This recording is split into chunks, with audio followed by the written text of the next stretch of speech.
నమస్తే చెప్పండి. Right sir, విన్నారు కదా. మరి ట్రంప్ ఎప్పటికప్పుడు ఏం చెప్పినా అది నిజంగానే చర్చనీయాంశంగా మారుతుంది. ఇప్పుడు ఈ యొక్క వీసాల నిలిపివేత ఓని భారతీయులకు అనుకోవచ్చా, ఎవరెవరికి వర్తింపజేస్తుందో ఒకసారి మనం క్లారిటీ తీసుకుందాం. మీకు అట్లాగే రాజేష్ ప్రేక్షకులకు నమస్కారం. ఒక పిచ్చివాడి చేతిలో రాయిలాగా మారిపోయింది ఆయన పాలన. చెప్పాలంటే సరే, కొన్ని రాడికల్ నిర్ణయాలు తీసుకుంటారు అని అనుకున్నాం. ఆయన మేనిఫెస్టోలో కూడా చాలా వరకు కొన్ని పేర్కొన్నది. కానీ ఇంత పిచ్చిగా నిర్ణయాలు తీసుకొని మళ్ళీ కోర్టులతో మట్టికాయలు పడుతున్నా కూడా మళ్ళీ మళ్ళీ అవే మాటలు మాట్లాడుతున్నా, అట్లాగే చేస్తున్నారు. కొన్ని అవసరం అంటారు. నా ఉద్దేశం ఏంటంటే విద్యాభ్యాసానికి వచ్చిన వాళ్ళు ఇతర కార్యకలాపాలు పాల్గొంటున్నారు. ముఖ్యంగా గ్యాస్ స్టేషన్స్ లో రకరకాలుగా పనులు చేసుకుంటున్నారు.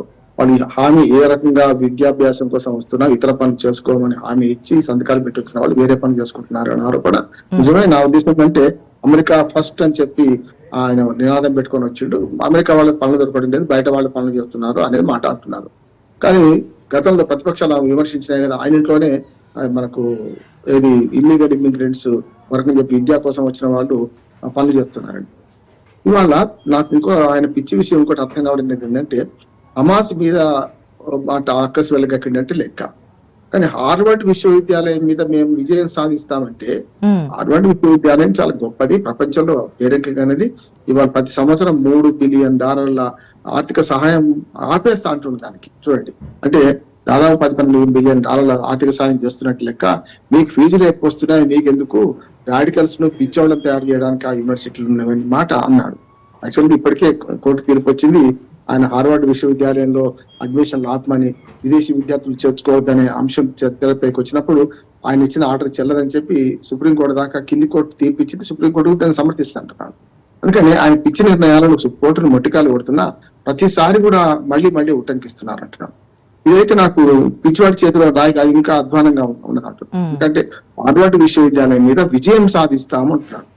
ఏం మాటలు అవి? తన దేశంలో ఉన్న ప్రతిష్టాత్మక యూనివర్సిటీ మీద విజయం సాధించడం అంటే ఏంటి? ఆర్థిక సహాయం ఆపేస్తా అంటున్నాడు. మీకు మళ్ళీ మీ ఫీజులు కూడా ఎక్కువనే అంటున్నాడు. దాంతో పాటు కొన్ని బగడబంది చర్యలు తీసుకోవడం ఎవరు వద్దాను. అమెరికా రక్షణ విషయంలో ముఖ్యంగా మన పక్క దేశాల నుంచి ఎవరైతే వస్తున్నారో, రకరకాలుగా ఇల్లీగల్ గా సరిహద్దులు దాటుతూ వస్తున్నారో, వాటి విషయంలో తీవ్రవాదులు తయారవుతున్నారు, లేకుంటే విచ్చగాలు తయారవుతున్నారు, రకరకాలుగా ఉగ్రవాద కార్యకలాపాలు చేస్తున్నారు. ఇప్పటికే గన్ కల్చర్ మొదటి నుంచి ఉన్నది, అక్కడ ఇంకా పెరుగుతుంది కదా. దాన్ని నిరోధించడంలో ఒక పాలకుడిగా ఎవరు వద్దన్నారు.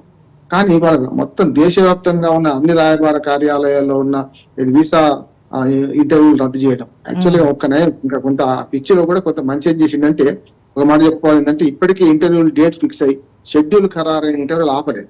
అవును, అప్పుడు కూడా కోర్టుకెళ్తాం, సమస్య లేదు. కానీ ఇప్పటికి వాటి నుంచి మొత్తం ఇంటర్వ్యూలన్నీ క్యాన్సిల్ చేశారు. అంటే దానికి కారణం ఏంటంటే తన దేశంలోకి విద్యార్థులుగా వచ్చి ఇతరత్ర వృత్తుల్లో స్థిరపడుతున్నారని ఆరోపణ.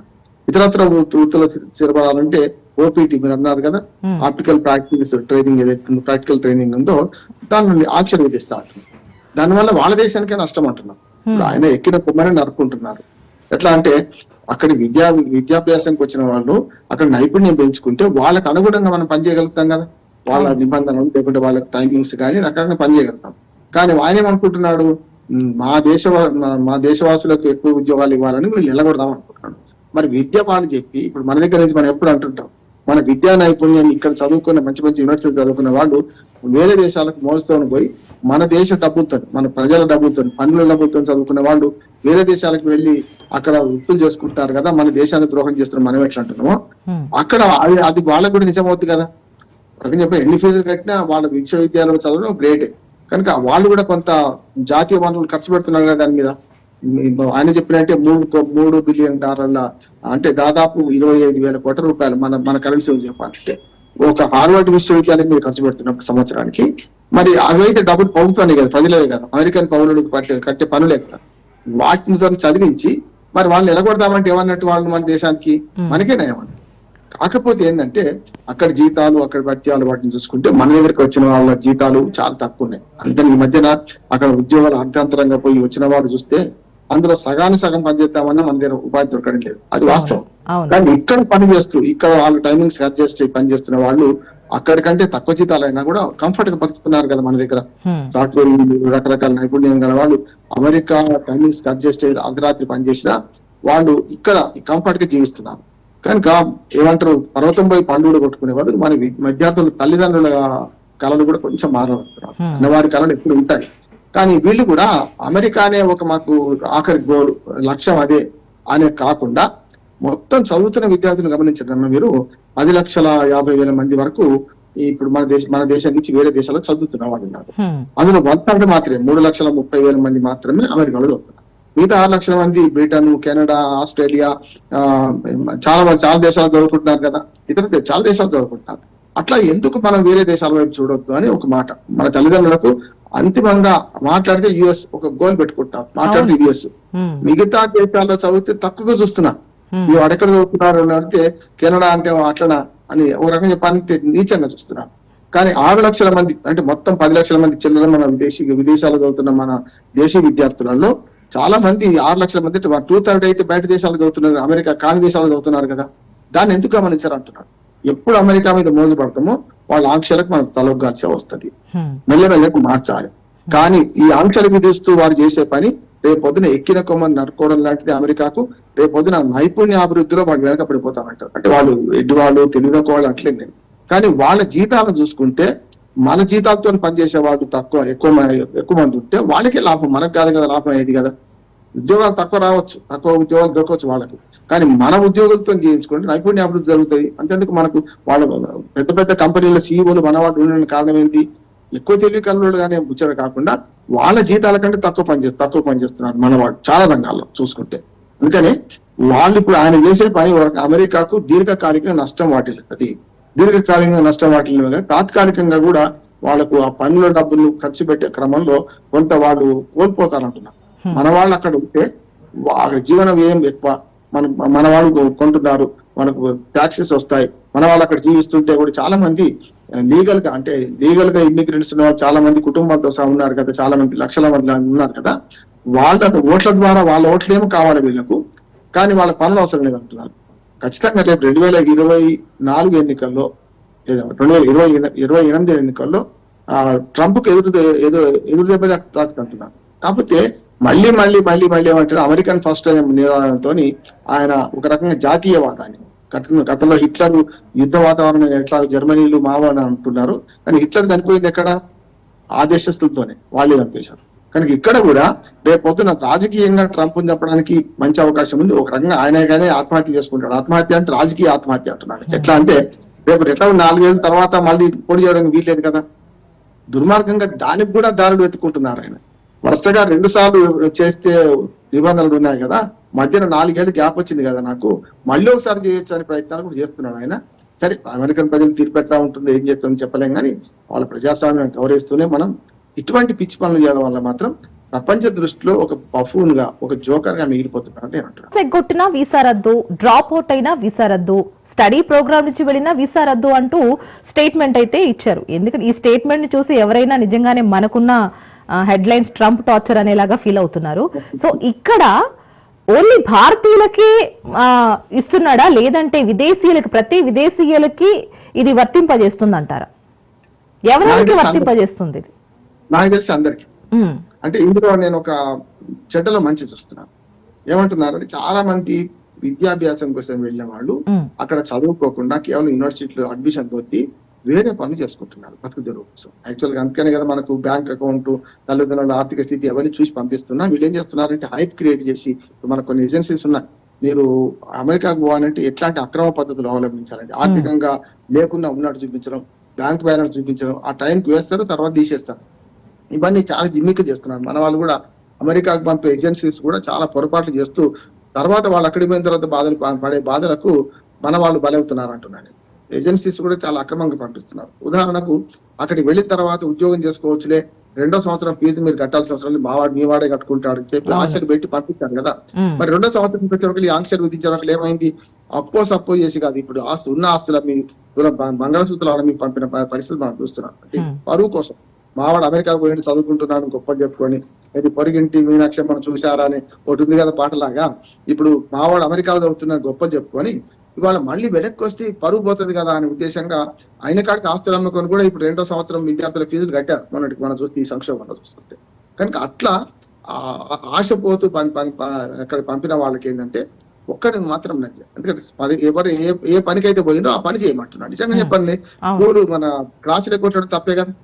కదా, క్రాస్ కొట్టడం కానీ, మధ్యలో రావడం కానీ, విడిచిపెట్టడం కానీ, వేరే పనులు చేసుకోవడం కానీ, ఇవన్నీ నిజంగా చెప్పండి నిబంధనలను పాటించితే కరెక్ట్ అంటున్నాను. మన వాళ్ళు కూడా వచ్చే చదువు బాగా వంట పడుతుంది, మంచిదే కదా అంటున్నాడు అని అందరికీ వేధిస్తున్నాడు, మన ఒక్కరికే కాదు. అందుకని ఆయన చేసే పనులు ప్రతిదాన్ని విమర్శించాల్సిన అవసరం లేదు.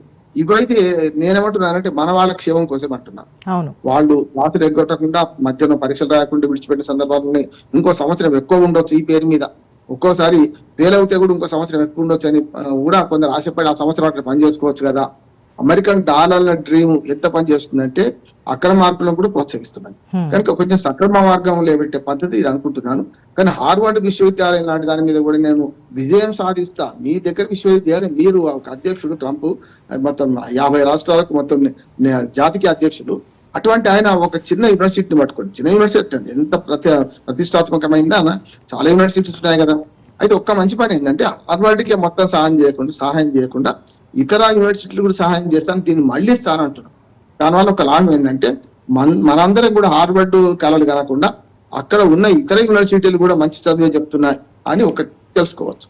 కానీ ఆ పేరు మీద మన వాళ్ళు కూడా చిన్న చిన్న టిక్కీ గదుల్లో, అసలు అడ్రస్ సరిగ్గా లేని గదుల్లో, అపార్ట్మెంట్ లో ఒక ఫ్లాట్ తీసుకొని కూడా యూనివర్సిటీలు పెట్టిన సందర్భం చూసాం. ఆ మోసపోయి అక్కడికి వెళ్తే అక్కడ అడ్రస్ కూడా దొరకని పరిస్థితి చూస్తున్నాం. అటువంటి నిరోధించాల్సిన అవసరం ఉంది. అసలు దాన్ని అది పట్టుకోవాలి. ప్రతిష్టాత్మకమైన హార్వర్డ్ లేదా ఇతర యూనివర్సిటీలు, ఆక్స్ఫర్డ్ ఇట్లాంటి యూనివర్సిటీలకు పడకుండా అసలు ఇట్లాంటి అడ్రస్ లేని యూనివర్సిటీల సంగతి ఎందుకు పడతలేదు అనే మాట ట్రంప్ మనం ప్రశ్న వేయచ్చు. ప్రెసెంట్ ఈ వీసాల రద్దు తాత్కాలికంగా అని అంటున్నాం కాబట్టి ఇది ఎప్పటి వరకు ఉండొచ్చు, ఎప్పటి నుంచి మళ్ళీ తిరిగి వీసాల్ని పంపిణీ చేసే కార్యక్రమం జరగవచ్చు ఒకవేళ తీసుకుంటే ఫ్యూచర్ లో? ఇదంతా ట్రంప్ మెదడులో ఉన్న ఆలోచన. అంతే అంటారా? ఆలోచన ఎప్పుడు చేస్తే అప్పుడే పోతుంది అంటున్నాను నేను. అందుకని ఒక్కరు మాత్రం ఉన్నది, ఓటర్లు అయితే ఆయన ఏం చేయలేడు. ఎందుకంటే మొన్న 5 లక్షల మంది పౌరులు అక్కడ తిరిగేవాడు ఒకటే మాట అనేది ఏంటంటే వి మిస్ బైడెన్ అన్నారు. మొన్నటి దాకా అధ్యక్షుడిగా ఉన్నా పోగొట్టుకున్నాం అనుకుంటే పశ్చాత్తాపం కనపడుతుంది. రెండోది, అమెరికాకు నువ్వు రాజు కావని నినాదం పెట్టుకున్నారు ట్రంప్ కదా. అంటే నిజంగా రాజు కాదు. ఇప్పుడు ఫెడరల్ కోర్టులు మనకంటే కూడా బ్రహ్మాండంగా అక్కడ ఫెడరల్ కోర్టులు పనిచేస్తున్నాయి, సెంట్రల్ కోర్టు పనిచేస్తున్నది. వరుసగా ఒక్క కోర్టు కనుక తప్పు చేసి ఈయన ట్రంప్ను సమర్థించినా పై కోర్టు సమర్థించదని నేను అనుకుంటాను. అది ఫెడరల్ రాజ్యాంగం కనుక ఆయా కోర్టుల్లో రాష్ట్రాల వారికి స్టేలు వస్తున్నాయి. ఇప్పుడు ఈయన చేసే ప్రతి పిచ్చి పనికి ఎక్కడో రాష్ట్రంలో స్టే వస్తున్నది. సెంట్రల్ కోర్టు కూడా అప్పుడప్పుడు మన తీర్పులు ఇస్తున్నాయి. అందుకనే మనం చూడండి, మొన్న చాలా దూకుడుగా ప్రవర్తించి అందరూ వెళ్ళిపోవాలని చెప్పి కేసులు ఉన్నాయని రకరకాలుగా బెదిరిస్తే చాలా మంది ఫెడరల్ కోర్టులో మనకు వాళ్ళకి అనుకూలంగా తీర్పులు వచ్చినాయి. మా మిత్రులు అటార్నీ మంచిగా ఫీజు ఎక్కువ తీసుకుంటారు, కానీ వాళ్ళు చేసిన పని ఏంటంటే మంచిగా చేయడం కొందరికి స్టే ఇప్పించారు. దాంతో ఏమైందంటే భయం పోయింది, బాగా భయపడే స్థితి అయితే పోయింది. కానీ ఇంకా భయమే పెడుతున్నాడు, ఇంకా మెడ మీద కత్తి వేలాడుతూనే ఉంది. ఆయనకు ఏమన్నా అడ్డుకుంటే ప్రజలు అడ్డుకోవాలని మళ్ళీ 4 ఏళ్ళు 3 ఏళ్ళు కావాలి. అయితే 4 నెలలు అయింది ఆయన ఎన్నికై, కనుక ఇంకో 4 ఏళ్ళు కావాలి ఆయన అడ్డుకోవాలంటే. కానీ అంతకంటే ముందు ఖచ్చితంగా కోర్టులు అడ్డుకుంటే ఈయన పిచ్చి పనులు ఎవరు సమర్థించరు. కాకపోతే ఆయన నిర్ణయం తీసుకున్నాక వెంటనే అమలు కాకుండా ఆర్డర్ ఇచ్చే కోర్టులు మాత్రం మనకైతే కాపాడుతున్నాయి అంటున్నాను. మనవాళ్ళు కూడా కొంచెం అమెరికా పట్ల జాగ్రత్తగా ఉండాలి.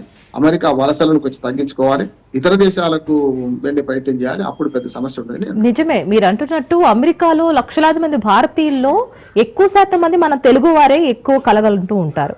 అక్కడికి వెళ్ళాలి, చదువుకోవాలి, పోనీ చదువుకొని తిరిగి వద్దామంటే లేదు, అక్కడే ఉద్యోగం చేసి సెటిల్ అయిపోవడం. సో వీళ్ళకి ఇక్కడ చదువుకోవాలి, అక్కడే వెళ్ళాలి, ఉద్యోగం చేసుకోవాలనే వాళ్ళకి ఇప్పుడైతే ఆందోళనకరంగానే మారింది పరిస్థితి అయితే. సో వాళ్ళకి ఏం చెప్పొచ్చు అంటారు? తాత్కాలికంగానా, లేదు ఫ్యూచర్ లో కూడా మీకు వెళ్ళే అర్హత పొందే అవకాశం కావాలి అంటే వాళ్ళు ఏం చేయొచ్చు అంటారు? తాత్కాలికంగానే ఉంటుంది ఈ పని. శాశ్వతంగా ఎందుకు ఉండదు అంటే మన అవసరం వాళ్ళకి ఎక్కువ ఉంది. ఒకటి, తక్కువ వేతనాలకు పనిచేస్తారు మన వాళ్ళు, సిన్సియర్ గా పనిచేస్తారు మన వాళ్ళు ఇప్పుడు చాలా మారినాయి అనుకోండి. మన వాళ్ళు కూడా జీతాలు ఎక్కువ ఆశిస్తున్నారు, కానీ వాళ్ళు ముగ్గురు పని చేస్తే, అంటే మనం ముగ్గురు పని చేస్తే వాళ్ళు ఒక్కరి జీతంతో సమానం. కనుక వాళ్ళ జాతిని మన ఆర్థిక పరిస్థితి పెంచుకోవాలని వాళ్ళకు ఉంటుందా ఉండదా? అంతేందుకు ఇప్పుడు ట్రంప్ ఆలోచిస్తున్నట్టు అక్కడ కంపెనీలు కానీ వాళ్ళు తక్కువ జీతాలకు మనం పని చేస్తామంటే ఎందుకు ఒప్పుకోరు వాళ్ళు? కానీ ఇల్లీగల్ గా గ్యాస్ స్టేషన్స్ ఇతరత్ర వేరే పనులకు వెళ్ళి చదువు కోసమో లేకుంటే విజిటింగ్ వీసాస్ కి వెళ్ళిన వాళ్ళు వేరే పనులు చేసే క్రమంలో కొంత నష్టపోయింది. కానీ ఇప్పుడు దానివల్ల ఏమైందంటే అదే గ్యాస్ స్టేషన్ లో పని వాళ్ళు దొరకడం లేదు, అదే సూపర్ మార్కెట్ లో పని వాళ్ళు దొరకడం లేదు, ఈ నిబంధనలు పెట్టడం వల్ల. అమెరికన్స్ పని చేస్తలేరు, చేసినా ఎక్కువ జీతాలు అడుగుతున్నారు. కనుక ఆ భారం అంతా ఎవరి మీద పడుతుంది? ఖచ్చితంగా మళ్ళీ అమెరికన్ పౌరుల మీద పడుతుంది అంటున్నాను కదా. ఆయన చేసే పని ఎక్కిన కొమ్మ ఎందుకు నడుపుకుంటున్నారు అంటున్నానంటే, ఆయన సుంకాల పెంపు కూడా ఇప్పుడు ఉదాహరణకు మన దేశం నుంచి అక్కడికి ఎగుమతి అయ్యే వాటి మీద సుంకాలు పెంచారు అనుకోండి, వాడే కదా, మనం కాదు కదా. ఇప్పుడు నేను ఒక మాట చెప్పాను, తాళే వాడే కడితే తాళ్ల పన్ను. ఎవరైతే వినియోగదారు ఉంటుంటే వాడి మీద పన్ను పడుతుంది కదా. మన మిగతా దేశాల నుంచి వచ్చే దిగుమతుల మీద ఆయన పన్నులు ఎక్కువ విధిస్తే వాడేది అమెరికా పౌరులే. అయితే భారతీయులు కానీ లేకుంటే తెలుగు వారు కానీ ఒక 50 లక్షల మంది ఉంటుండొచ్చు, మొత్తం అంతా కలిసి 1 కోటి మంది ఉంటుండొచ్చు అన్ని దేశాల్లో కలిస్తే. ఈ 1 కోటి మంది ఎక్కువనా 34 కోట్ల మంది ఎక్కువనా? సుమారు 35 కోట్ల మంది దాకా ఉంటారు. మరి 34 కోట్ల మంది అమెరికన్ పౌరులే కదా. 1 కోటి కాబట్టి 2 కోట్ల బయట వాళ్ళు ఉండొచ్చు, కానీ మిగతా 33 కోట్ల మంది అయితే అమెరికన్ పౌరులే కదా.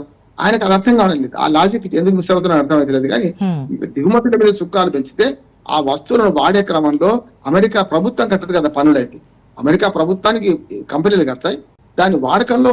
కాకపోతే ఇంకోటి ఏం చేస్తున్నారంటే వాళ్ళ దేశంలో పెట్టుబడి పెట్టమని ఒత్తిడి చేస్తున్నారు. దానికి ఎవరు పెట్టారు? ఆపిల్ కంపెనీ మీద చాలా పెద్ద ఒత్తిడి తీసుకొచ్చారు. భారతదేశంలో మీరు పెట్టుబడి పెట్టకండి, భారతదేశంలో మీరు కంపెనీ పెట్టకండి అని పెడతారు కదా. ఈయన సుంకాల యుద్ధం చేస్తుంటే ఏ వ్యాపారస్తుడైనా ఒక రాజ్యంతో తలపడతాడు కానీ రాజ్యంతో అడ్జస్ట్ కాడు కదా. కాకపోతే అమెరికాలో ఉన్న కంపెనీలు అడ్జస్ట్ అవుతుండొచ్చు, కానీ ఆపిల్ కంపెనీ మన దగ్గర పెడితే ఆయనతో ఎందుకు అడ్జస్ట్ అవుతుంది? పెట్టొద్దు అని అంటే కనుక ఇప్పుడు ఏమవుతుంది, మనకి ఆపిల్ కంపెనీ వస్తున్నది, మన దగ్గర పెట్టుబడి పెడతారు, మన దగ్గర తయారు చేస్తారు, మన దగ్గర అమ్ముకుంటారు. అన్నిటికంటే మనకు పెద్ద అడ్వాంటేజ్ ఏందమ్మా, మన వినిమయ సంస్కృతిలో మన మధ్యతరగతి వాళ్ళు పెరిగారు. భారతదేశంలో ప్రపంచ జనాభాలో ఫస్ట్ కి వచ్చినాం, చైనా దాటేసి పోయిన సంవత్సరం 2023 లాస్ట్ లో. ఇప్పుడు ఏమైందంటే వినిమయ సంస్కృతి కూడా మనకి ఎక్కువ ఉంది. మీరు చైనా ఎన్ని దిగుమతులు చేసుకున్నా వాళ్ళ ఉత్పత్తులు ఎక్కువ కనుక వాళ్ళ ఉత్పత్తులు అమ్ముకుంటారు.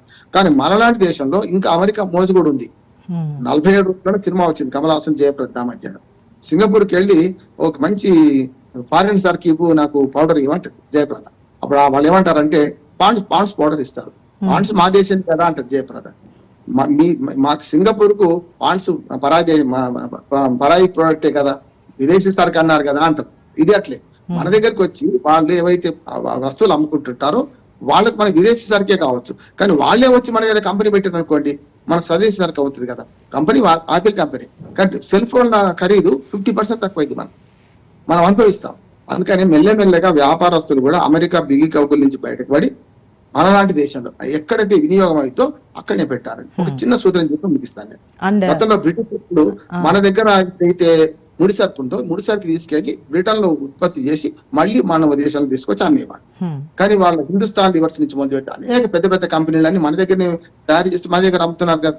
గతంలో ముడి సరుకు దోపిడీ, శ్రమ దోపిడీ మాత్రమే ఉండేది. ఇప్పుడు అట్లా కాదు, అన్ని దేశాలు మనది మీద పడి ముడి సరుకు మనదే, శ్రమ మనదే, ఉత్పత్తి మనదే, వినియోగం మనదే. అప్పుడు ఏమవుద్దంటే దోపిడీ ఎక్కువ అవుతుంది కాదట్లేదు, కానీ దోపిడీ చవక దోపిడీ అవుతుంది. అంటే ఒక ఆపిల్ కంపెనీ ఉదాహరణ తీసుకుంటే అమెరికాలో ఉత్పత్తి చేసి మనకు అమ్మానంటే ₹1,00,000 ఫోన్ వస్తే ఉదాహరణ చెప్తాను, దాన్ని మన దగ్గర తయారు చేస్తే 60-70 వేలకు అమ్మగలుగుతాం, లాభం కూడా ఉంటుంది.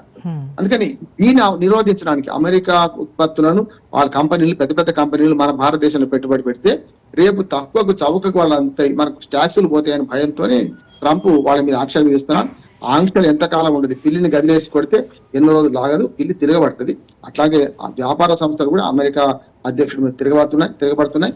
అది ఎంతో కాలం సాగదంటున్నాను నేను. 10 రోజులు మర్యాద ఇస్తారు, తర్వాత మర్యాద నువ్వెంత అని అంటారు కదా. అప్పుడు ఆపిల్ కంపెనీ అదే చేసింది, నువ్వు ఎంత మొత్తుకున్నా సరే అవసరమైతే అమెరికాలో కంపెనీ తీసేస్తాం కానీ భారతదేశంలో మేము ఆపిల్ కంపెనీ పెట్టకుండా ఊరుకోమని అంటుంది. అంటే ఇవన్నీ పరిణామాలు ఎదుర్కొంటే అనుభవానికి వస్తే తత్వం బోధపడుతుంది. ఇంకా 4 నెలలు కూడా కాదు ఆయన అధికారంలోకి వచ్చి, ఇంకో 6 నెలలు అయితే అర్థమవుతుండొచ్చు, చూద్దాం. ఇంకొక పాయింట్ ఉందండి, ఇకపై వీసా కోసం దరఖాస్తు చేసుకున్న అభ్యర్థుల సోషల్ మీడియా అకౌంట్లను స్కాన్ చేస్తారంట.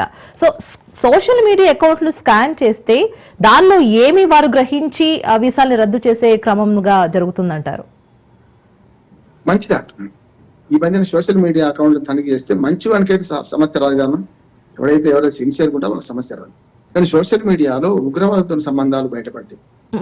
ఏ దేశ పద్ధతి ఆ దేశ పద్ధతి. మనం కూడా ఇప్పుడు రోహింగ్యాలు వస్తే మనం ఎందుకు బయట పంపుదామంటున్నాం, కనుక అక్కడ కూడా ఈ సోషల్ మీడియా అకౌంట్స్ చేయడం వల్ల కొంత నష్టం, మంచి వాళ్ళకి కూడా ఒకసారి జరగవచ్చు.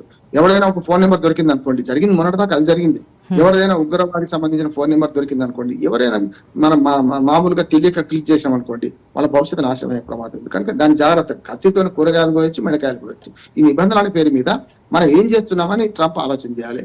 సోషల్ మీడియా అకౌంట్ సెర్చ్ చేయడం అంటే తీవ్రవాదంతో, ముఖ్యంగా ట్రంప్ మనకు కమ్యూనిస్టులకు వ్యతిరేకం. అందుకని ఆయన ఏమన్నాడు, హార్వర్డ్ విశ్వవిద్యాలయం రాడికల్స్ ను పిచ్చివాళ్ళని తయారు చేసే కంపెనీగా మారింది యూనివర్సిటీ అన్నాడు.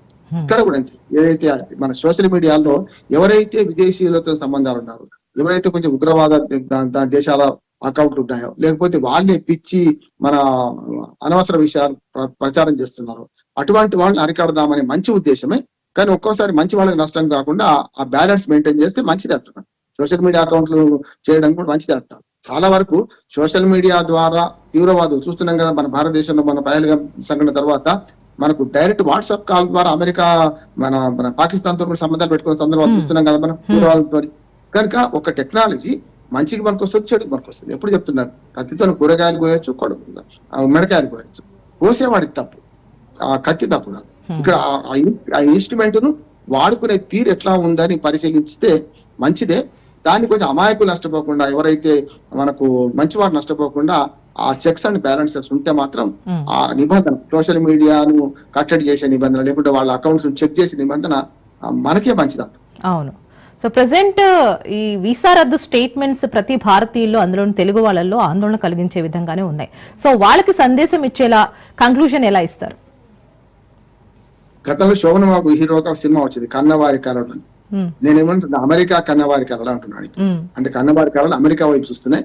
దయచేసి మీరు ఆలోచన చేయండి, ఉన్న చోటనే ఉండే ప్రయత్నం చేయండి.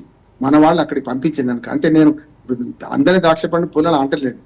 కొందరు మధ్యతరగతి మిడిల్ క్లాస్ వాళ్ళు కూడా చాలా కళలు అంటున్నారు. వాళ్ళు తప్పు కాదు, వాళ్ళందరూ పోయింది కదా, మేము పోతే తప్పేంది అని చెప్పి. కానీ కొంచెం ఆ కళలను తక్కువ చేసుకొని అమెరికా వైపు చూడకుండా ఇతర దేశాల వైపు చూడండి. నెంబర్ 1. మొట్టమొదటి మన దేశంలో ఉండే ప్రయత్నం చేయండి. మన దేశంలో అవకాశాలు ఉన్నాయి, పుష్కలంగా ఉన్నాయి. తక్కువ జీతంతోనే మన దగ్గర తృప్తిగా బతుకుదాం. తల్లిదండ్రులుగా ఉండే అవకాశం వస్తుంది. చాలా మంది తల్లిదండ్రులు చనిపోయిన తర్వాత వారానికి 10 రోజులు రాలేకపోవడం, లక్షల రూపాయలు ఖర్చు అవుతుందని అంత్యక్రియలు కూడా ఆధారగాని పరిస్థితి చూస్తాం మనం. అట్లానే కళలు మానని చెప్పలేదు, కళలు కానండి సాకారం చేసుకోండి, అబ్దుల్ కలాం చెప్పినట్టు. కానీ ఆ సాకారం చేసుకునే కానీ మోజు పడద్దు, అత్యాశ పడద్దు అంటున్నారు. అత్యాశకు పోయి ఉన్న అన్న వస్త్రాలకు పోతే ఉన్న వస్త్రాలు ఊడ్చుకోకండి అని మన సలహా. రైట్. సో ఎప్పట్లాగానే చాలా చక్కగా విశ్లేషించారు రామ్మోహన్ రావు గారు. Thank you so much for joining అండి. సో ఇది ఇవాల్టి స్పెషల్ డ్రైవ్. చూస్తూనే ఉండండి రాజ్ న్యూస్.